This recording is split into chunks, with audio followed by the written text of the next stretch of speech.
जोहार, नमस्कार, सम्मानित पत्रकार बंधुगण। आज ये विधायक दल की बैठक के पूर्व जैसा कि मैंने बताया था कि गोड्डा से माननीय विधायक श्री अमित मंडल जी आप सबको संबोधित करेंगे। मंच पर मैं उनका स्वागत करता हूँ। सौभाग्य से हमारे बीच पार्टी के वरिष्ठ नेता श्रीमान जेपी पटेल जी उपस्थित हैं। मैं उनका भी स्वागत करता हूं कि आज के संदर्भ में आप सबके बीच अपनी बातों को रखें।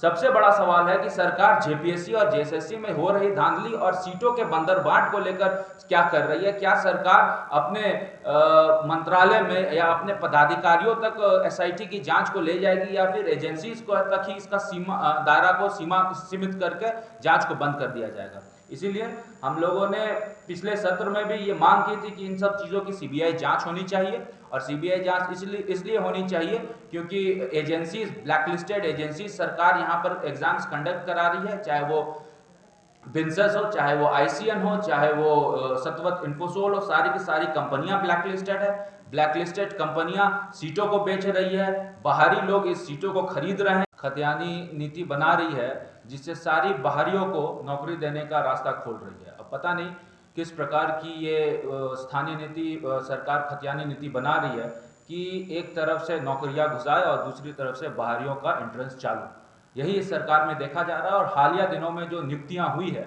उसके आधार पर तो हम लोग यही कह सकते हैं।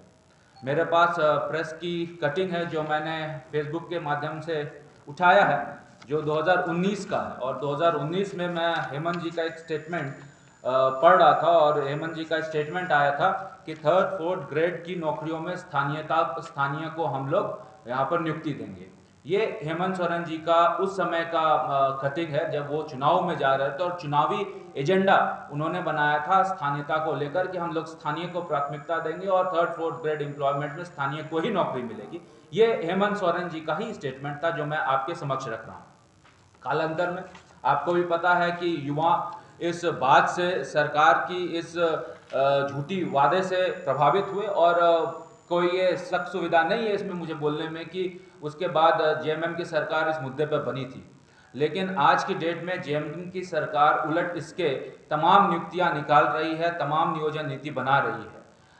मुझे याद है कि 60-40 का जब आंदोलन हुआ था तो 60-40 के आंदोलन में हेमंत सोरेन जी जब मुख्यमंत्री थे तो उन्होंने सदन के अंदर कहा था कि झारखंड में किसी बाहरी व्यक्ति को नहीं मिलेगी नौकरी। 60-40 को लेकर जब हम लोगों ने सरकार से जवाब मांगा था।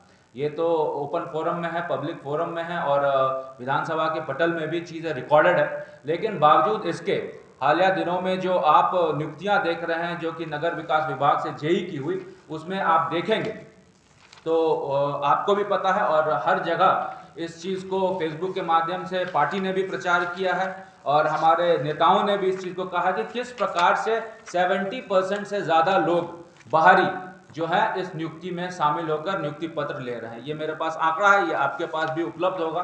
मैं आपके रेफरेंस के लिए ये आंकड़े लाया हूँ। उदाहरण के तौर पर मैं आपको बता देता हूँ कि कहाँ से बाहरी लोग इस नौकरी के पार्टिसिपेट करके नियुक्तियाँ लिए हैं।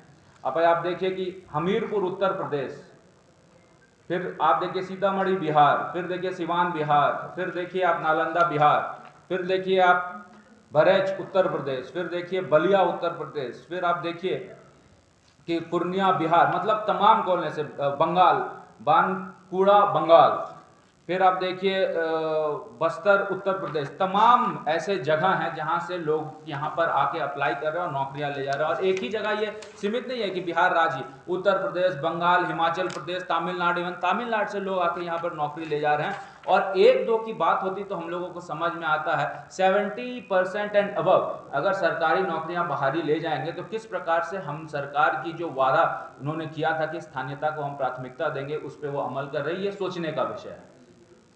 को लेकर हम लोगों ने प्रेस कॉन्फ्रेंस रखा और पहले भी ये पहला इंस्टेंस नहीं है जब नगर विकास विभाग के द्वारा जेई की बहालियों में 70% बाहरी लोगों ने अपना वर्चस्व जमाया है। आपको याद होगा कि जल संसाधन विभाग के द्वारा भी राज्य स्थापना दिवस में नियुक्ति पत्र बांटी गई थी जल संसाधन विभाग का भी आंकड़ा मेरे पास है और उसमें भी आप देखिएगा तो मोर देन 50% बाहरी लोग उस समय भी आए थे।